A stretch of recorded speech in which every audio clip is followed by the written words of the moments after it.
So hello everybody and welcome at this online masterclass on scenario planning.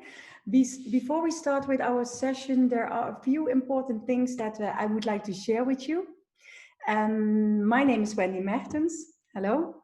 As you might have noticed, your microphone is muted. Please keep it muted during the whole session, so this way we can avoid background noise. If you have a question, please make use of the chat functionality. Mr. Stuart Dixon will respond all your questions during the live Q&A at the end of this masterclass. Furthermore, this online masterclass will be recorded. All participants will receive the recording plus the slides afterwards. And at last, we don't issue a certificate for these kinds of online masterclasses. And well, that's for now. And I want to give the floor to Mr. Stuart Dixon. So hello everybody, welcome to this masterclass on scenario planning. I would like to just quickly introduce myself. My name is Stuart Dixon. I'm the Director of Academics here at MSM, which means I'm responsible for all the academic programs in terms of the curriculum design, teaching staff, training of staff, so all academic aspects that have to do with all of our programs. I also teach within MSM in a couple of courses, and one of the courses which I do teach is a course called Understanding Market Dynamics. Now, my background is an economist, but also I've been teaching strategic management for many, many years. And in this course, what we try to do is really also kind of combine these two elements. And we try to look at the dynamics of markets and how they develop over time. Now, a very nice exercise, and that's what we're going to talk about today, so I hope you'll enjoy that, is to look at how forces which are somewhat beyond the control of organizations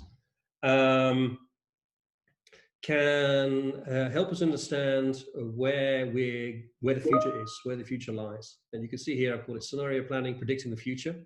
It's not necessarily that we can really predict the future, but we can have a little bit of a more insight into what the future will be for our organizations. And this is for organizations which are in the public sector, but also in the private sector. A little bit about scenario planning itself. What we're going to do is I'm going to take you through all the steps, and I've got 8 steps basically, which you need to develop a good, solid scenario plan. And you can have, I think, the slides afterwards when you can take care of that. So, you know, it's a very clear procedure, and it's not rocket science, which is the nice thing about it. It's something which was developed, in fact, by Shell. So it's not from the world of academia, it's the world of business. But it's something which I think has been very useful and was very popular, I think, in the 1970s. It kind of like fell out of fashion. It's one of those topics that we've always known about in strategic management, but we've never really given it too much emphasis. But I think it's a tool, and certainly when I teach it to students, you realize that it's something which is easy to apply, but creates a lot of very fruitful discussions within organizations about trying to indicate, you know, what we should be doing in the future. So I think the best thing to do actually is just to start, and I'll run through my whole presentation. And of course, you can send in questions that you want to ask. And what we're going to do actually is I won't respond to them during the presentation itself because you're quite numerous, as you can probably see. But Wendy will keep account of all the questions you have, and then at the end, then I will go through that list of questions and try to answer perhaps the most important questions related to the issue of scenario planning. I hope that I don't talk too quickly. You can probably tell from my accent I'm English, so I tend to talk very, very fast. So I'll do my best to slow down. And, you know, Wendy, if I do go too fast, please let me know. You can be the control element there. In classroom, it's much easier because I can see the faces of the students and I can see it when they look lost. It's a little bit more difficult in this environment here. So let's kick off. And oh, I see there's still some people coming in. So we're 6 minutes over. Anyway, I will kick off first with a short video, and I hope that you can all hear this okay. Now, this is a video that took place in I think it was in 2007. This was filmed, And it's an interview with Steve Ballmer of Microsoft, who was the CEO of Microsoft at the time. And you just have to watch it, and it's a bit of fun, and it's always nice having a little bit of fun with famous people from the world of business.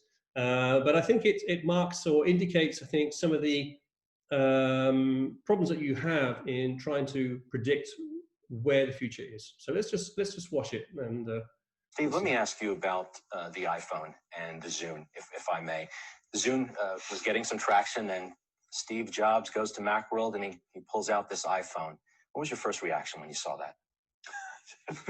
$500 fully subsidized with a plan? I said, that is the most expensive phone in the world, and it doesn't appeal to business customers because it doesn't have a keyboard, which makes it not a very good email machine. Now, it may sell very well or not. We have our strategy. We've got great Windows mobile devices in the market today. You can get a Motorola Q phone now for $99. It's a very capable machine. It'll do music. It'll do internet. It'll do email. It'll do instant messaging. So I kind of look at that and I say, well, I like our strategy. I like it a lot. Now, yeah. I mean, some of you may have well seen this video before. Steve Ballmer himself said afterwards that during his whole career, this is probably one of the biggest mistakes he ever made. And the reaction he has here, and maybe it's being a little bit unfair to him, but he certainly was at the time, CEO of Microsoft, the biggest software company in the world. But what you see here is a very sort of internally thinking. And he's clearly, not concerned about the iPhone, too expensive. I'm looking at my products. These are the products that have always worked. Why on earth would anybody want to have anything different to this? We are doing a great job. And of course, as we know, everybody has these, you can't see it, that's my screen, but everybody has these kinds of nice devices. And we're all using smartphones, and you don't see any of these phones with a keyboard anymore. Now, it's a mistake that Microsoft, and not only Microsoft, and we'll see a few examples coming up in a second, that these firms made. And the question is, why did that happen, and how can you avoid it happening? Now, of course, very closely related to Steve Ballmer's example here is Nokia. And, I think everybody remembers Nokia. They were the world's biggest phone company, and I just wrote some notes down here. They were actually 4% of Finland's GDP back in 2000, which is enormous. Okay, Finland is a small country, but still, that's huge for a company. They were a leader, we know, in telephones. They even launched the first, camera on the telephone. And by 2013, they had sold their their mobile division to Microsoft. It's a very sad story, They were a great leader. Their idea was at the time that phones should be in various formats, all different types of shapes and colors, and basically cheap. And they were really going for that huge scale of production. And what they didn't see at the time was how that market could be invaded by companies producing essentially a handheld computer, which is what these smartphones are. It sort of just didn't hit them, even though within the marketplace there had been these little things called PDAs, which came from a variety of companies. I think Hewlett-Packard had one, which were basically like little electronic organizers where you could put your agenda on there. Some of them were even upgraded. HP had one which was upgraded to use as a phone. So the very sort of early beginnings of that kind of thing. But still, they didn't seem to see that really as being the future or a way to the future. A second thing as well, I think, which is interesting here with the problem of Nokia, is that the market itself was suddenly taken over by companies who were not mobile phone companies. Nokia was a telecommunications firm, but their market was challenged at the end of the day by companies from computer companies. I mean, you had Apple coming into there. They made laptops. They made desktops.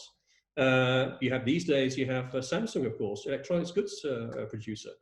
Suddenly, you have firms from outside your normal market jumping into your market space and taking over because of changes in technology. So there are clearly things taking place during the early 2000s up until 2007, which Nokia itself didn't see going on. They didn't see the changes in technology. And at the same time, they didn't really take much interest perhaps in the interests of consumers at that time, who, in fact, at the end of the day, when they saw the smartphones emerge onto the marketplace, said, yes, that's what I want. I mean, another quick example is that also of Kodak, if I may just mention Kodak. You know, photography firm, they were huge in the market. They developed the film back in 1888. You know, in 1976, 90% of photographic film was Kodak in the US. It's absolutely huge. In 2012, they filed for bankruptcy. They were, strange enough, the first firm also to produce a digital camera, which is hard to believe, but they did. Unfortunately, they didn't really see the value of it. And secondly, one of the issues that they did have was, although they produced the digital camera, could they really produce it at a scale that would be cost effective? In fact, they were producing these digital cameras and selling them at a loss, simply because they couldn't get them onto the marketplace at a good price. Again, a firm whose market space was invaded by firms from a different sector. Not from companies making cameras, but companies making computers and laptops and all other kinds of devices. And of course, these days, our trusty mobile telephone is the one which we make most of our photographs with. So you can see that you know, markets are not always given. You know, Steve Ballmer also completely missed that market. Whether Microsoft should have been in that market in the first place is another question. But it's going to happen to all firms at any one time. So what you see with these firms is there's basically, you know, there's a failure to see the changes in the markets. There's a failure to recognize the threat from other sectors. There's a failure to understand really their own internal strengths and weaknesses. This is also, I think, key here is, you know, what are you good at and what should you not do? And then, of course, at some point, there's a failure to take any kind of action, and then it's too late. What can we do about this? I mean, in a way, it's something that all organizations should be busy with. So, you know, how can we best deal with this in a sort of, let's say, structured manner? Well, we can carry out what we call external analysis. And, you know, this is nothing new. You cover this always in your strategy courses when you follow your MBA program. You know, it's to look at what's going on in the external environment of the organization. We look for threats and opportunities that we see in the market space. We're seeing any industries where we can make above normal profit. We want to understand the nature of competition within our sector. And of course, this allows us then to make better choices about our strategy. So this is fairly standard stuff. And if we look at the organization itself and how it sits within its environment, you know, we can see that there are a number of different layers. At the core, of course, we have the organization, the business, but again, it also can be for not-for-profit organizations as well. There's competition out there. There's the industry and the sector in which all those firms are operating. But what is perhaps sometimes missing, and where we lack sometimes the insight, is when we look at the macro environment. And this is on the outside. And this is something which businesses themselves aren't able to change. You know, when you have your competition, you can engage in competition in certain ways that has an impact on those other firms in that sector. The industry itself is also something which you can have an effect on if you're an innovator, for example, in the market itself. But sometimes there are other firms innovating, you don't have that technology, so it can impact on you. And then you have the macro environment where basically things are going on which are a little bit beyond your control. And that also involves innovation, but it can also do with government policy, etc. So the point is, you know, how can we put this together and create for ourselves a structured approach to thinking about what the future is for our organization and what we can do about it. Now, we do this, in fact, through these steps here. So what I've identified here are 8 steps, basically, for understanding the drivers of change within our environment. And through the course of this presentation, we're going to go through every single step. So I'm not going to read them off the screen now. We'll go through one at a time. Now, the first step is called the PESTEL analysis. And some of you might be familiar with it, others not. Very, very simple. It's a very basic form of analysis. PESTEL itself, and I'll show you a little slide popping up in a second, as you can see here. It's basically this here. It's a nice overview, I think, that sort of more or less summarizes what it's all about. I've gone too far. Sorry, let's go back. Yeah, what we see here is a nice overview of PESTEL. It's political, economic, socio-cultural, technology, environment, and legal. And the idea here is that this is simply to categorize potential drivers in your macro environment which are beyond the control of your organization. You don't have to use PESTEL, but it's nice sometimes, or it's useful sometimes, to get you to focus. So what you would do normally is get together with a bunch of colleagues within your own organization, call it a focus group, and sit down and say, okay, let's go through the PESTEL analysis and think about what it is in our external environment that is having an impact on our organization. So, when we look at the political scale here, is there anything happening here in terms of, government policy, taxes, for example, I don't know what, that could be impacting in any way on our organization? And then we write it down, we make a little note on that. It could be that you look at it and you go, has no impact. I mean, quite often when we look at legal, for example, it's to do with the legislation, competition law, employment law, for example. These things are not changing. It makes things very predictable. It doesn't really have much impact on you. So you don't need to discuss that. I think sometimes what I see is people thinking, oh, I have PESTEL analysis. I have to go through every single criteria and I have to think of something for that criteria. I have to think of a driver. No, you don't. Basically, you just simply use it for what it's worth. So, if you're a technology firm, clearly in the focus on technology, you're probably going to find yourselves lots and lots of different drivers having some impact on your organization. If you're a marketing organization selling down to, from B to C, probably the social cultural element is going to be more important for you. You just have to see. So create a focus group and go through this and try to look at trends or changes taking place in the environment of your organization, which you think have some impact or some importance on your business.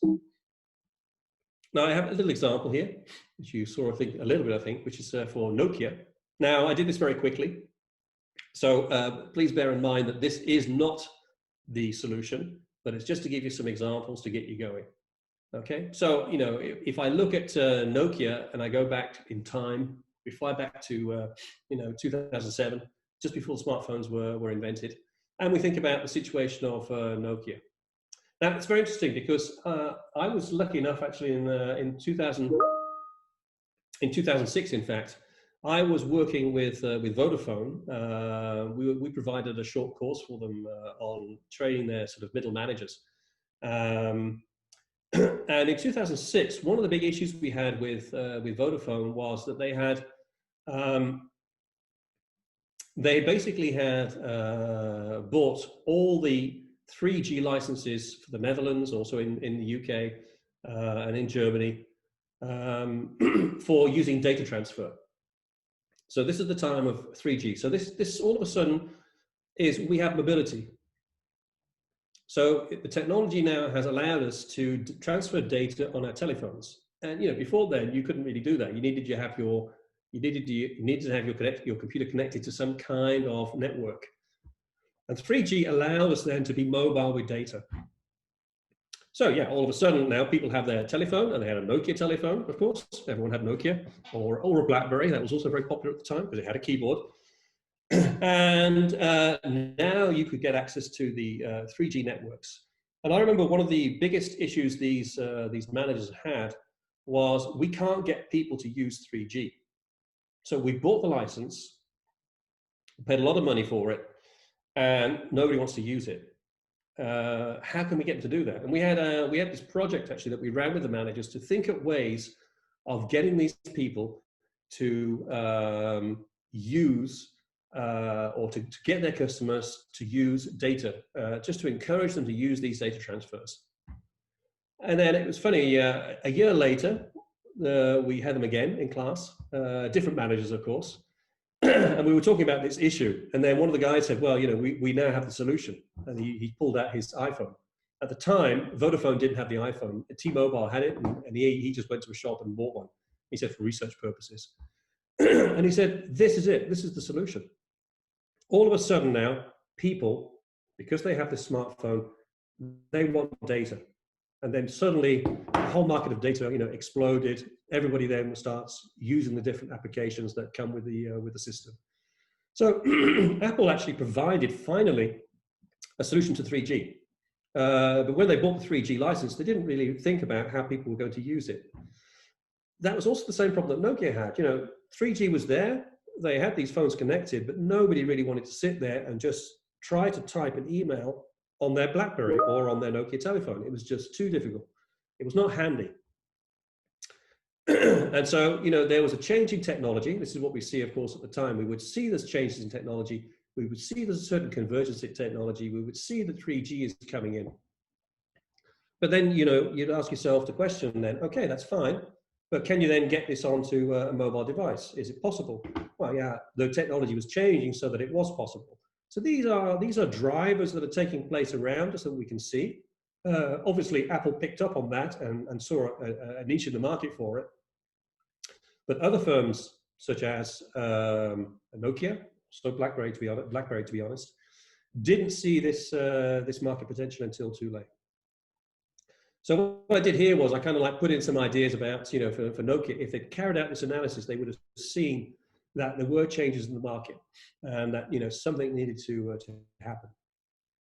Now, once you've done that for yourself and you've got your drivers for your own organization, you have to start thinking about, okay, what does that really mean?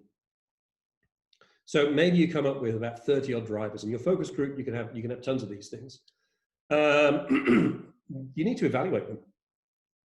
So with a focus group, let's say we've got 30 odd drivers. You can have less, you can have more. Preferably, of course, you want to get it down to a reduced set of a certain size. Then you need to evaluate if these drivers are, and these are two types of evaluation here. This is very important. One is that the driver itself is important for your organization. And secondly, how uncertain is that driver? So what I mean by this is then, if we look at the case of Nokia, was 3G and the introduction of the 3G licenses in the early 2000s, was this important for Nokia as a mobile telecommunications company? You can ask your people in your team, what do you think about that? How important do you think that is? Now, obviously, the more people you ask, the better the results you're going to get. So what you want to do is ask as many people within your own organization what they think about that particular driver and ask them to rate it. Ask them to do it out of 10. But the reason for using 10 is that it's quite a good scale. You'll tend to find that everybody thinks that everything is important. So they might start, if it's fairly important, they might give it a 6. If it's really important, they might give it, a 7 or an 8. If it's really, really important, they might go up to a 9 or something like this. So, using a bigger scale can help. If you go down to, let's say, a scale of 1 to 5 or 0 to 5, you might find everybody giving it a 3 or a 4, and that's not really enough. You want to get some deviation here. So a scale of 1 to 10 or 0 to 10 is quite handy for this. So how important is that? And then the question is, what's the uncertainty that is attached to this? So, or, you might find that the introduction of 3G is very important for your company. Someone's drawing on my slides. Very nice. Thank you, Agnes. Don't worry. Thank you. You've taken them off. But it might be important for you, but it might be that there's a lot of uncertainty around that. You might think that perhaps in 2 or 3 years' time, that driver might change. It might be that all of a sudden there's a loss of interest in 3G, or that it won't be fast enough for what people's needs are, and so everybody will drop it. So there's always 2 elements to every kind of a driver that you observe. So what you want to do then is ask everybody to evaluate these 2 on 2 terms: how important it is and the uncertainty. And you have to do this also with basically 2 groups. One group is going to be internal, so everybody within your organization, or let's see, key players within your organization. We call these the internal stakeholders. And the other group are externals. And what I mean by this is, people who are linked to your organization in some way, but are not employed by your company. These could be your clients, it could be customers, suppliers, people you buy products from. I mean, it could be anything that's sort of linked in some way to your organization. The reasons why you want to ask the externals is that they may have a different view about your organization that you have. So, you know, a big problem, I think this may have been the case with Steve Ballmer, is you get groupthink. You know, your company is doing business, it's doing it extremely well. Why would you want to change it? You know, that's it. That's how business works. I was lucky enough years ago to have a seminar by Reinhard Zelten, who won the Nobel Prize in Economics, and so there's lucky me sitting there. And he talked about this. He did a lot of simulations. So he was a game theorist and was looking at decision making and how rational decision making is. And he often did studies using people from the world of business, but also using students. And he said that students always perform better than the business people in his simulations. And of course, you know, we had to laugh about that and ask why. And he said, well, you know, students, when they look at a problem, they analyze the problem from not having any kind of background knowledge. So they see the information in front of them and they try to get a good solution out of it. So they're just looking for any kind of data or information that can help them make a decision. And he said that a lot of the business people, when they go back to them and they talk to them about the decisions they made, their decision-taking process was often, well, we've always done it like that. So, but you can see the data here and here and here, and yeah, but you know, we always did it this way. And this is a big, big problem for organizations, is that if this is always the way that you do business, one day that's going to change and you're not going to be prepared for those changes. So you need to get the ideas also of externals to avoid this problem of groupthink. Now, if you look at this table here, which somebody has drawn. Oh, yeah, there's a lot of drawing on my screen. It would be nice if we could somehow get rid of that.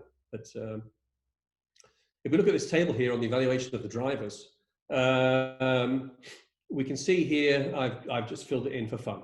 I just put in some numbers, and this is something that you are going to have to generate yourselves. So you can see here 2 columns. One is internal, one is external. One is and therefore you have importance and uncertainty. So you have some kind of values that are linked to these drivers that I put into this table. Looks all very nice. What are we going to do with this? Well, we're going to draw some things. So you can see that once we start to generate data, these are the averages, by the way. Once we start generating data and we take these averages, we can actually get a more solid look at what we think is important for the future of our organization.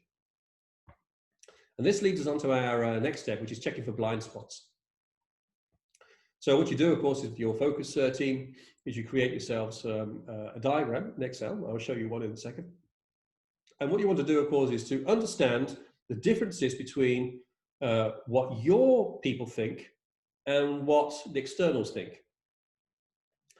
I'm not saying that, you know, internal knows more than external, but the whole exercise of scenario planning is to gather information to have a good discussion.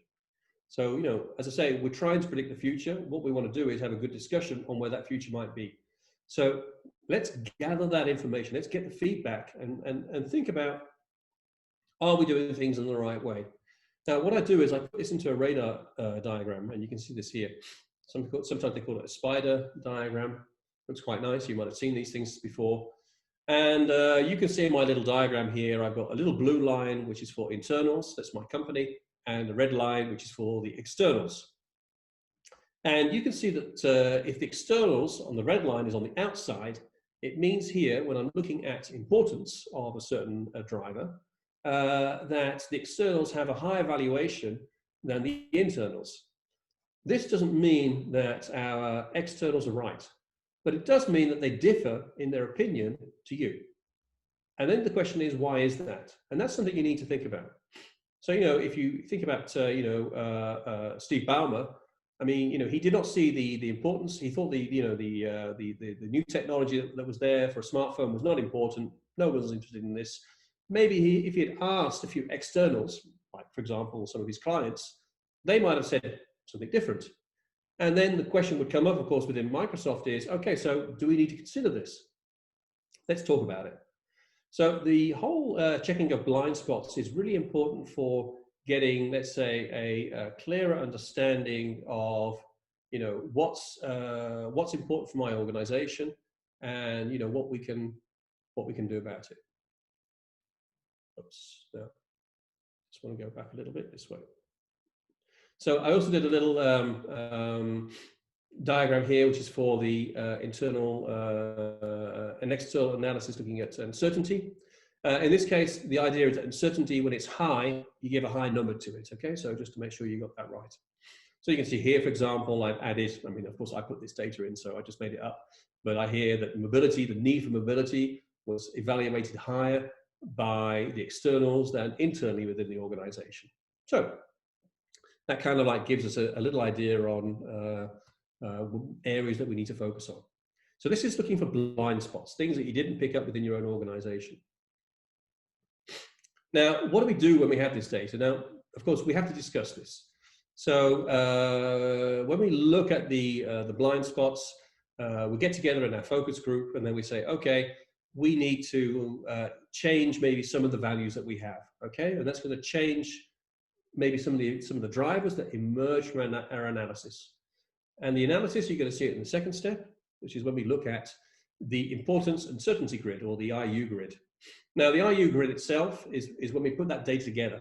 So you saw with those numbers, and we sort of had a column of numbers for importance.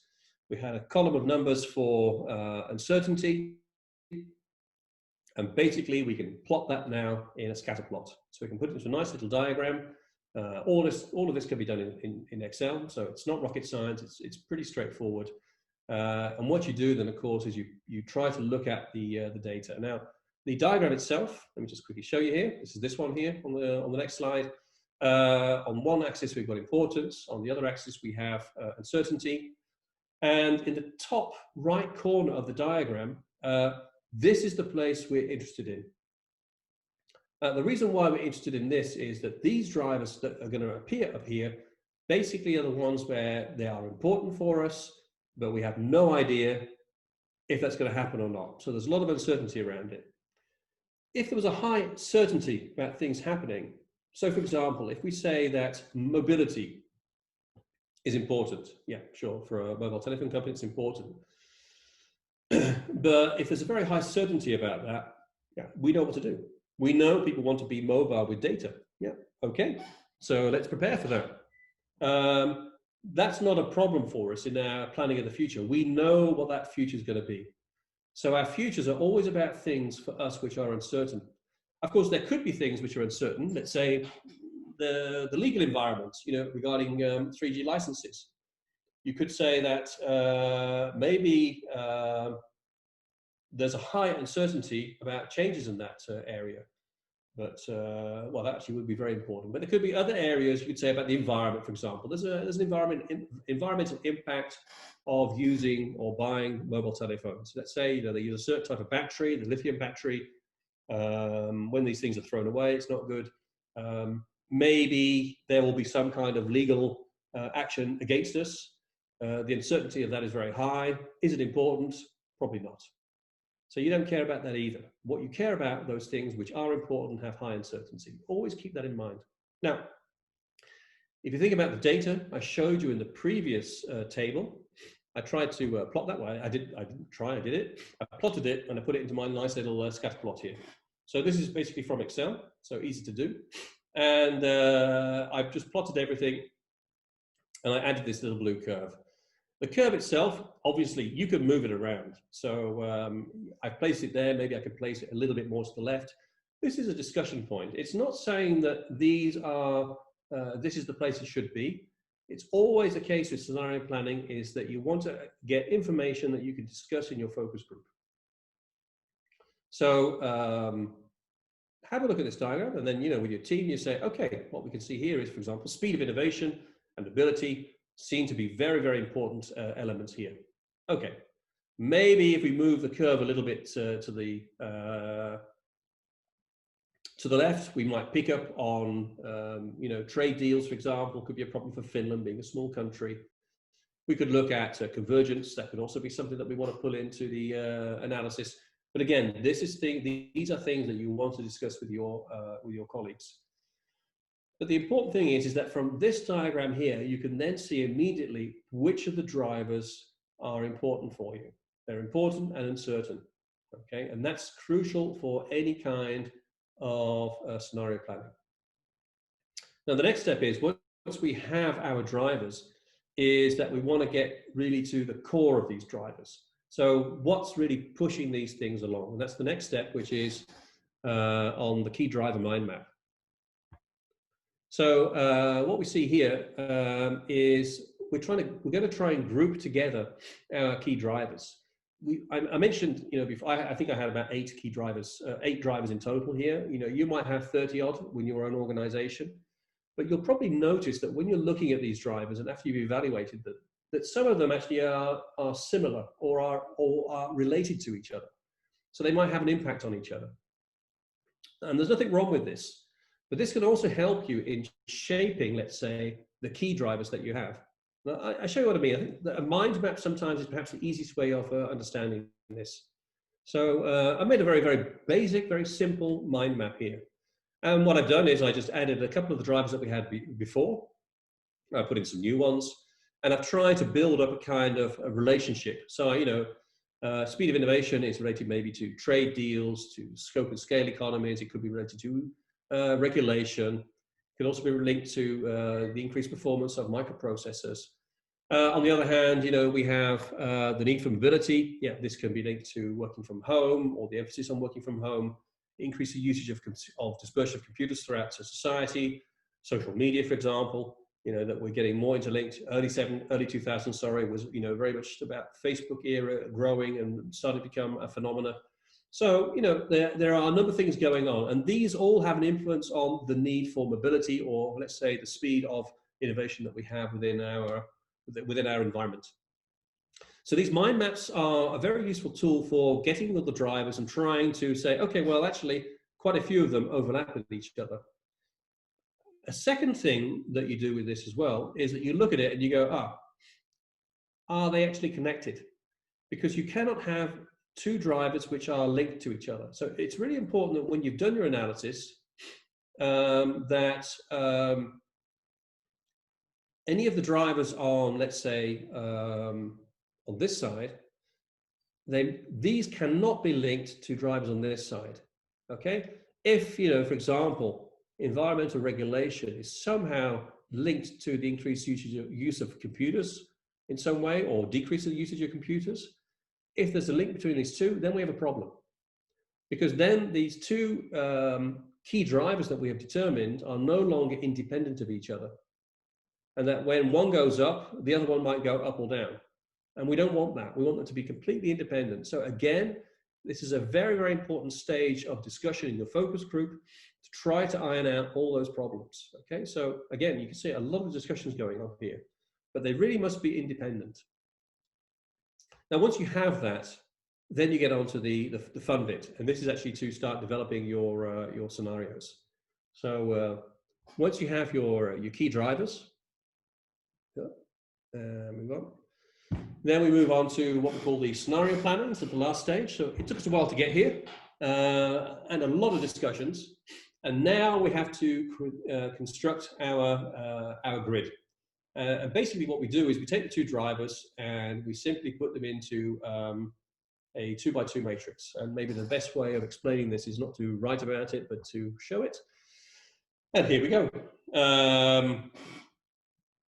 Very generic terms. We have driver A and driver B. And in this quadrant, I've indicated 4 different types of future. And I put in some funny text for that. As you can see, for example, if we have a lot of if we have driver A is increasing a lot and driver B is increasing a lot, then we hit what we call the New World Order. This could, and maybe I'll give you the example of Nokia in a second to show that. And if there's not much change in these drivers, then we still have the old world. It's fun sometimes to use these nice expressions. I always encourage the students also in class to really try to think of a nice term to describe that future world that you're moving into, because it also it's richer in that sense. It's a bit of a storytelling process of the words themselves can actually capture more through a fun usage of the word, like when we talk about New World Order. That really kind of like makes the point that this is not the same as it was last year. If we look at, for example, here what I did for Nokia, I had also a little bit of a fun one here. If the speed of innovation was very high, and we see a very high need for mobility, we have high tech domination. If you looked at that, you'd say, okay, we need to have high levels of innovation. We need to have high levels of mobility.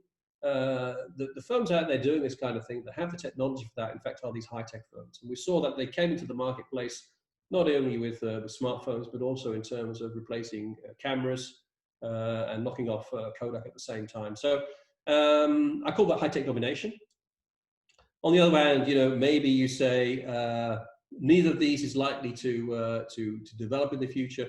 So yeah, what do we call that? We call that then business as usual. Nothing has really changed that much. There's no real great change in innovation. There's no great change in mobility.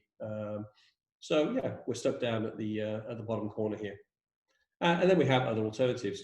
Cheap and cheerful, I put down. Good innovation, process innovation, perhaps to get the cost down. But people don't want to have, let's say, much mobility. Fine, then we have the cheap and cheerful. On the other hand, we want lots of mobility, but speed of innovations are very high. Then maybe the BlackBerry would have survived, and we'd be using those kinds of devices today.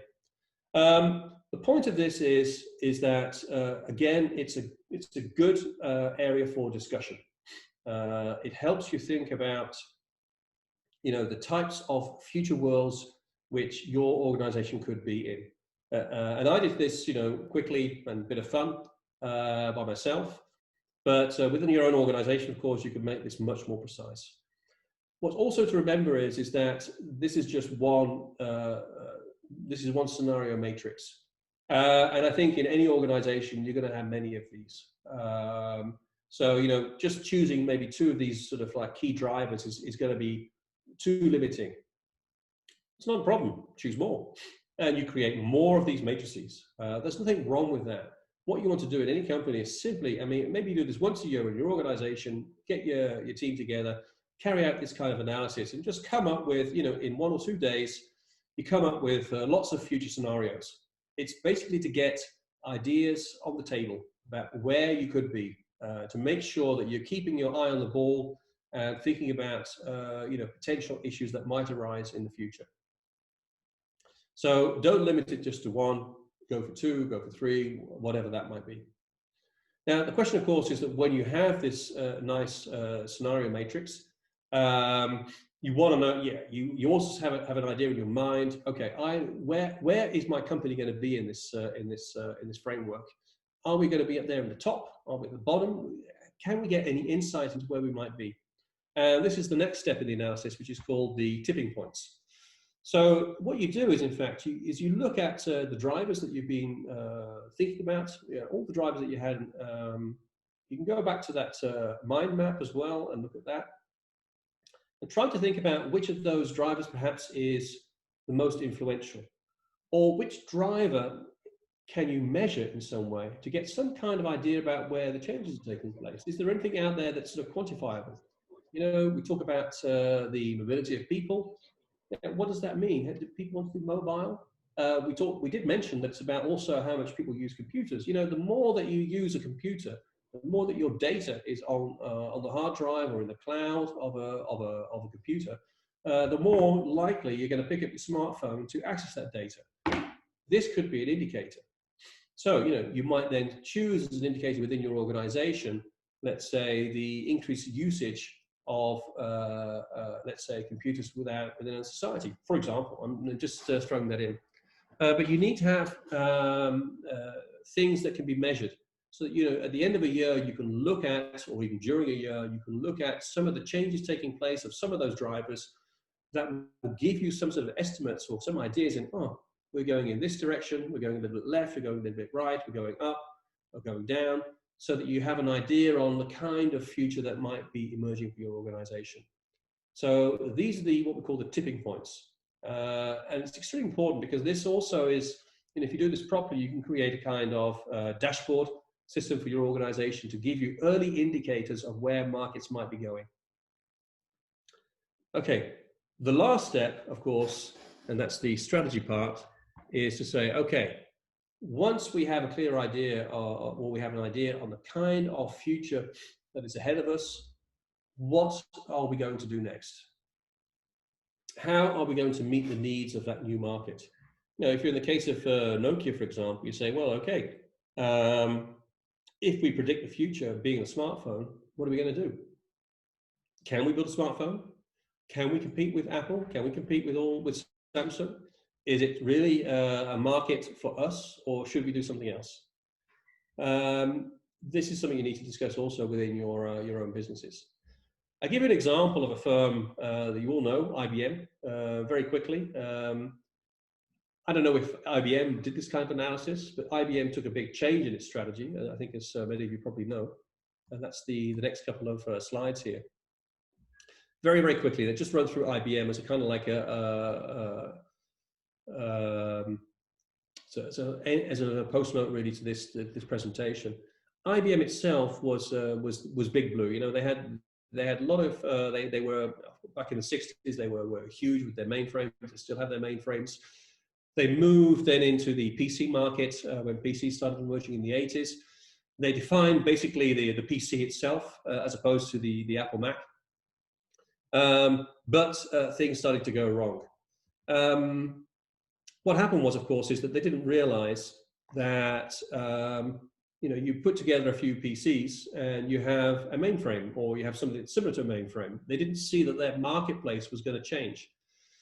They also saw an issue that their own devices, their own laptops and computers, were simply expensive, and they didn't see a future in the pricey laptop.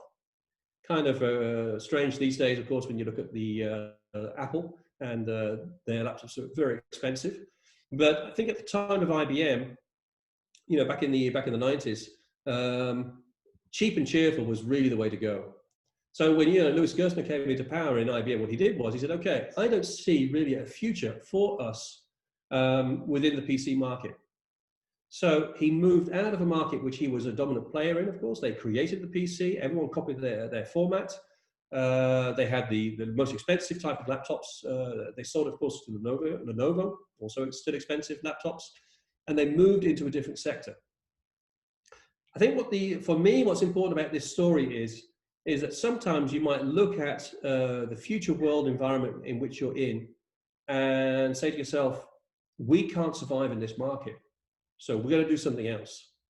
I hear far too often from managers in the programs which I've worked in and from teaching, who have often said to me, oh, we'll fight. But if you can't win that fight, you will be killed. So don't do that. Sometimes it's better to move on. And an example I give here is a company like IBM, which saw their future market environments sort of dwindling away. They didn't see themselves as being able to lead again in the PC or let's say laptop markets. And so they moved into a consulting sector. They bought a PricewaterhouseCoopers, went into consulting. And now, of course, they're still making their mainframes, but they're also one of the world's biggest consulting firms. So keep that in mind. Scenario analysis is there to help you. But sometimes when it comes to your strategic decisions, it could be that you need to make decisions which are quite radical. We see Nokia today has moved away from mobile telephones. They sold that off. They've gone back into the networks, which is where they actually also started. Kodak has just folded. I think they've gone more or less into sort of film type technology again. Seriously sort of downsizing both firms. But sometimes this analysis can give you a platform for taking, sometimes I think, a rather radical decision. It provides you with huge amounts of information, and I think it can help you in your way to, let's say, reduce the risks of going down the path of, let's say, companies like Nokia or Kodak, which is, of course, for any organization, something to be avoided, and perhaps could lead you to take decisions such as organizations like IBM, which took a great leap into a new direction, and they did so, of course, very successfully. Okay, that's it from me. I'm through with my presentation for today. So I think, Wendy, you have maybe some questions. Yes, And, I selected all the questions and I will just send them to you via the chat privately, so you can just answer them one by one. okay. Let me see. Now, let's see if I can find anything on my computer. Let's come out of that. And otherwise, I can just read them out loud. That's not a problem at all. I'm just looking for the let me stop. At the chat function. Chat. Here we go.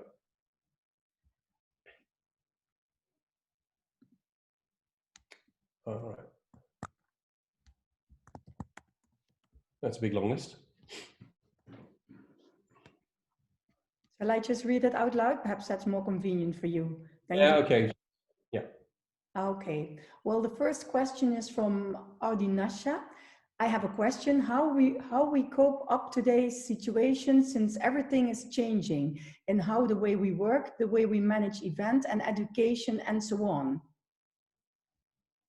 Yeah, I mean, I would say that this is what you do with such an analysis. It gives you an opportunity. Let me just stop sharing it for now.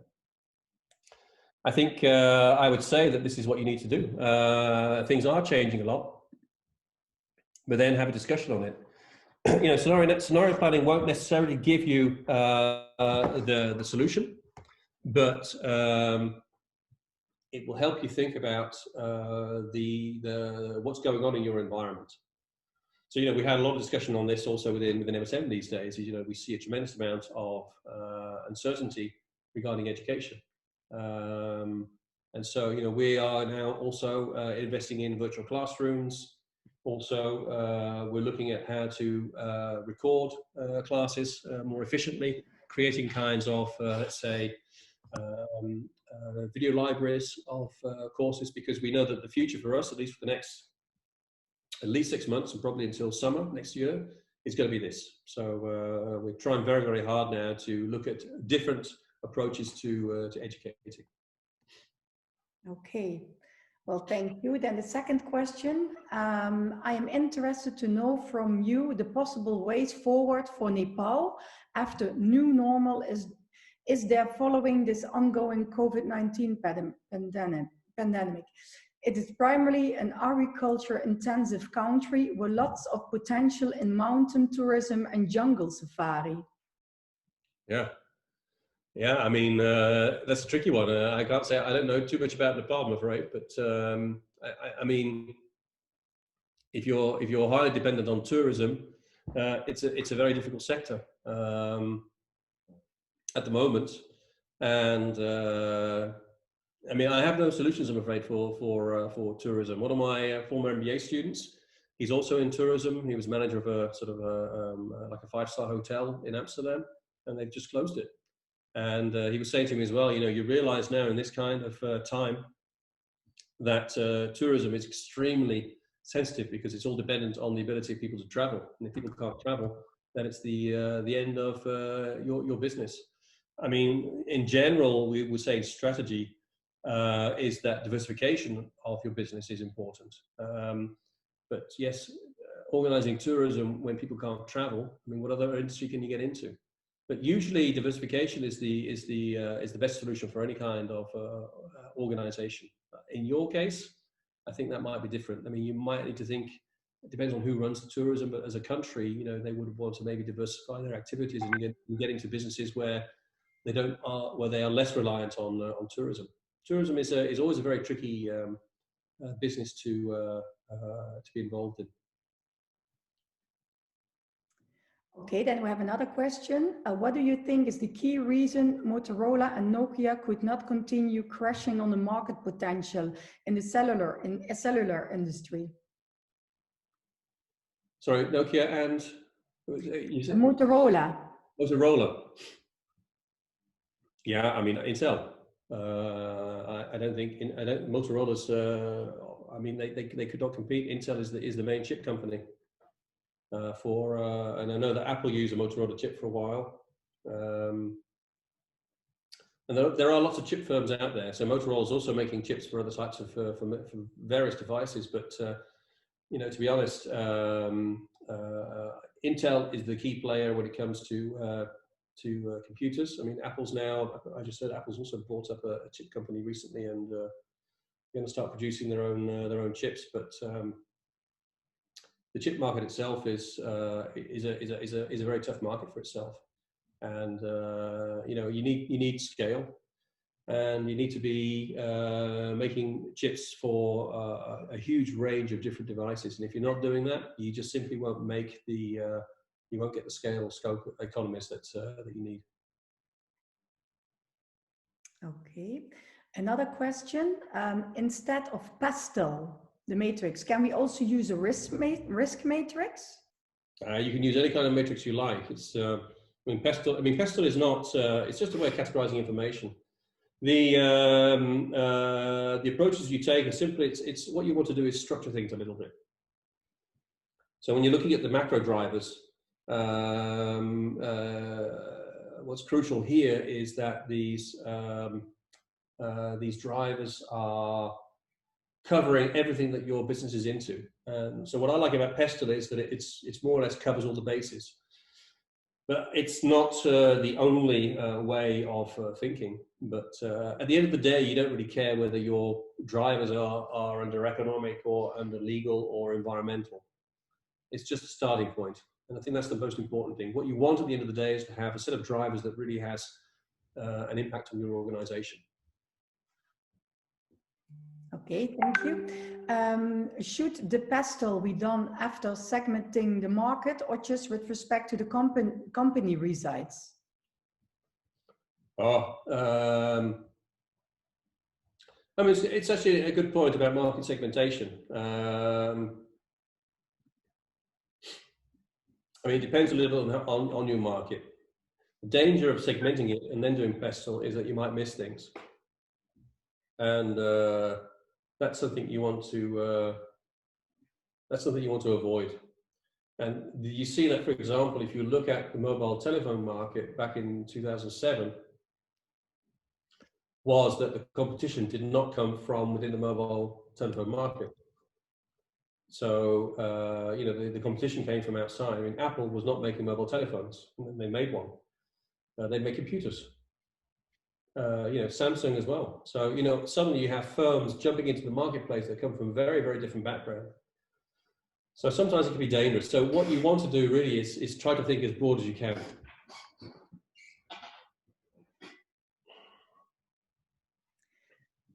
Okay, next question. Don't you think analysis of national competitiveness and cross-border system practices is equally important to establish the scenarios for successful business planning in today's global context? Yeah, it can be. I mean, as I say, you know, it's just basically, if you think these drivers are important for your own organization, you have to add them.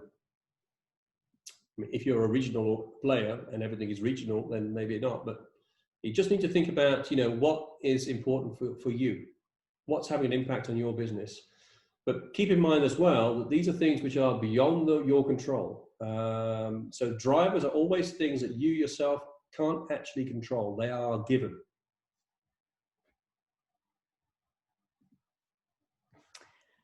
Okay, another question. Is there any difference between using focus group and expert judgment? Which one is more efficient?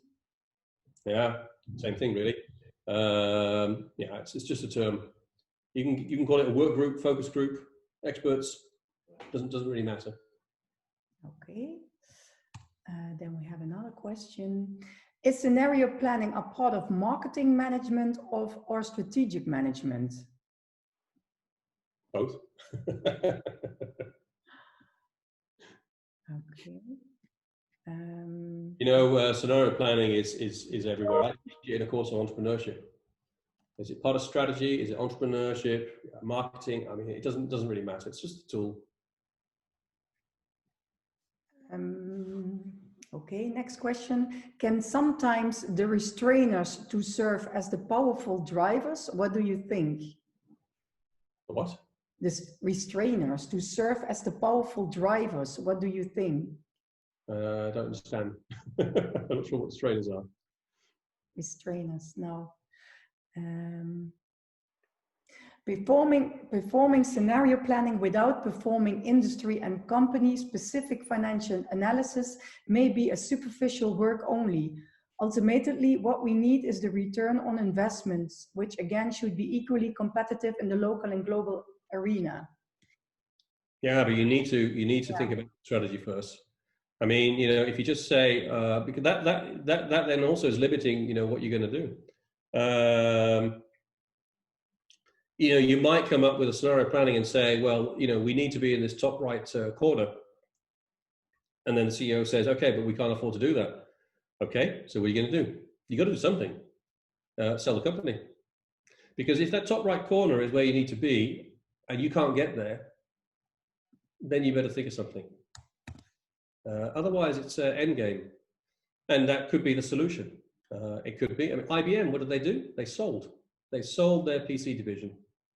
Wow. World's leading PC producer, leading the market. They had the top level PC. They invented really the PC. I mean, I'm not talking about the Apple, but that type of computer was created by IBM and they left the marketplace. That was a big move. So no, strategy first, and then you worry about the financials. And if you can't afford it, then you have to find some solution. You can't change the world. If the world is changing, you can't. Yeah, you have to do something. Okay, another one. In Uganda, we are planning to start distance learning as a new education teaching system following the breakout of pandemic of COVID-19. So what technological application can be instituted to make this new system work? Is this related to scenario planning? No, it just came in. But I don't know. I mean, Zoom is pretty good. We're using Zoom now. So Yeah. I would use Zoom. If not, Microsoft Teams is pretty good. Yes, exactly. Let me see. Could you extend the external analysis? Who could be the best external analysts? People from the same industry sector or different industry sector? Yeah, I mean, you know, it's a good point.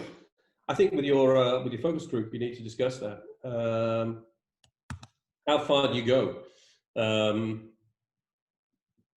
You need to.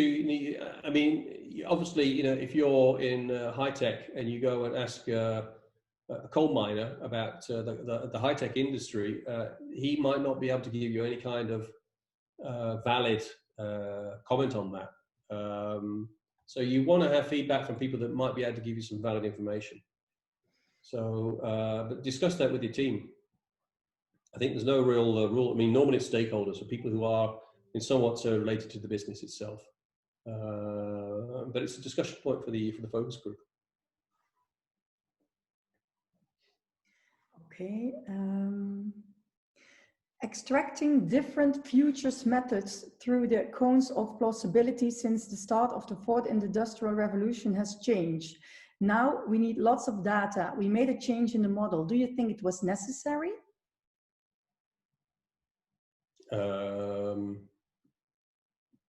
Well, I don't know. I mean, I don't. I mean, we use a lot of data today for analysis purposes, but I think that's good. In general, the more information you have, the better.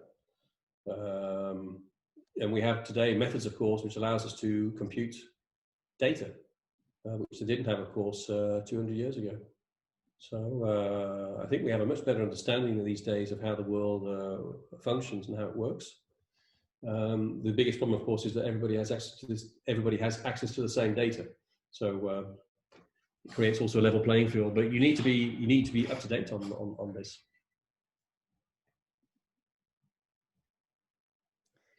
Okay. How do we identify the point at which this process has to be started? I mean, any specific index to check?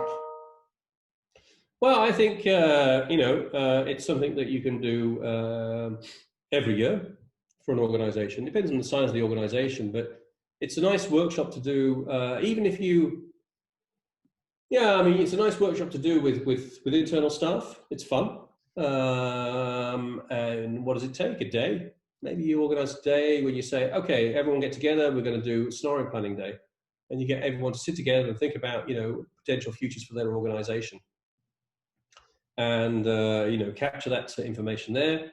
You make a survey, perhaps you send out the survey to some of your clients, suppliers, or whatever, ask them to get some feedback from them, and then come back and discuss everything. So it's not a huge amount of work, and you can do it yourselves. As you can see, it's not rocket science. It's quite straightforward.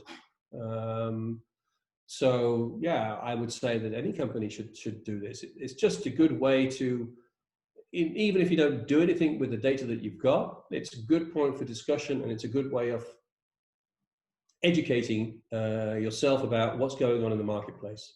And that only helps to make, I think, better decisions in the future. Okay, then we can go to, I have a lot of questions coming in, but I think we just can only answer 2 questions. It's up to you, Stuart. Yep. The next question is, how could scenario planning have helped companies from the aerospace sector to face the crisis? Oh. Yeah, I mean,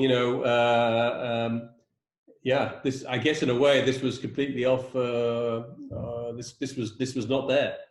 I mean, no one anticipated a virus spreading quite like this. I mean, we had it, of course, before, but I don't think anyone expected the virus to spread so quickly and to be having such an impact on the world. So yeah, some things are a little bit force majeure, sort of out beyond your control. And planning for that, well, yeah, if you're in the airline sector, and I mean, the probability of this ever happening is so small, I think, that in some sense you can't really plan, and the only thing you can do is diversify. And diversification is the only solution for an industry, for a company where you think that there is potentially no future to your industry. And that's the case for the airline sector as well. But yeah, the probability, of course, of this ever happening was very, very small. If you'd asked them if you'd asked companies a year ago, do you think next year flights will all be cancelled because of some serious virus taking over the world? I mean, yeah. If you had that as a driver and you asked people to evaluate that internally and externally, I'd say the uncertainty level would be 0. No one would believe that could happen. So yeah, even if you do your scenario planning, you still won't pick this kind of thing up. Okay, and then we go to the last question, and that's an interesting one, perhaps also for the others. What do you have a tip? What could be a good book to read or movie to see about scenario planning? A movie. Advices on that? Yeah. A movie is always a good one, but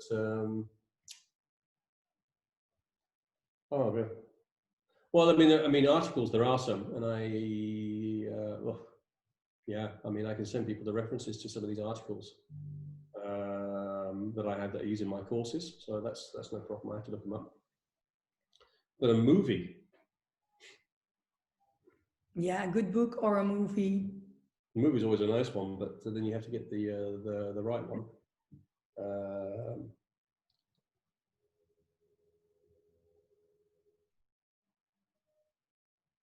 But we can always send it afterwards. Yeah, I don't know. It's tricky, so that's not a problem. I mean, I always like Apollo 13 was a great movie for solving problems. I don't know if this is quite the same, because they knew what the problem was and they had to solve it.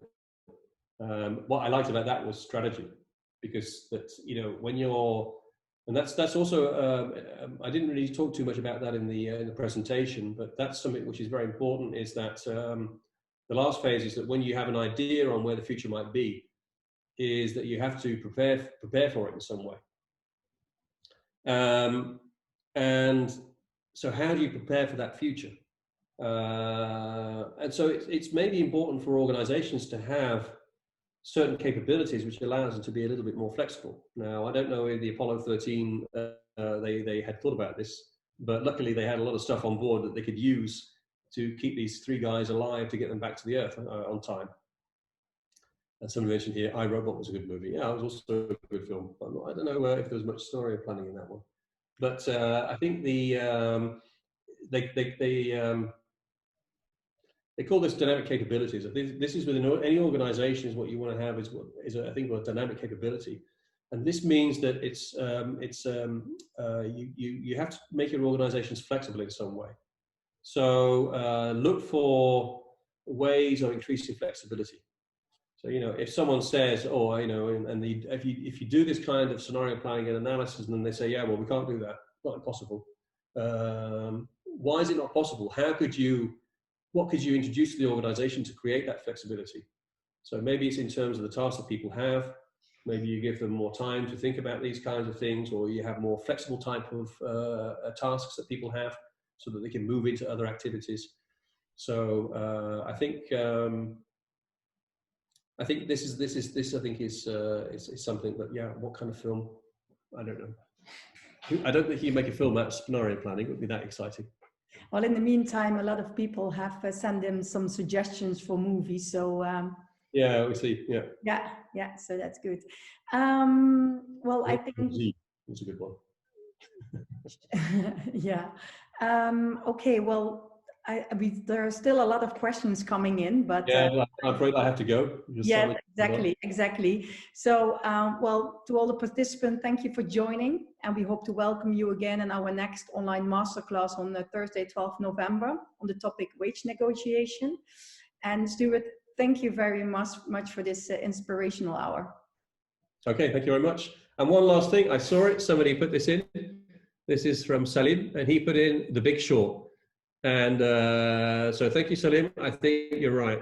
That I think is probably the best film on scenario planning, because the tipping point, of course, was the subprime market, and was about interest rates, wasn't it? After 1 year of not being able to pay their interest payments back, they knew there would be an increase in the payments they'd have to make, and he realised that then when that kicked in, people then would default on their payments.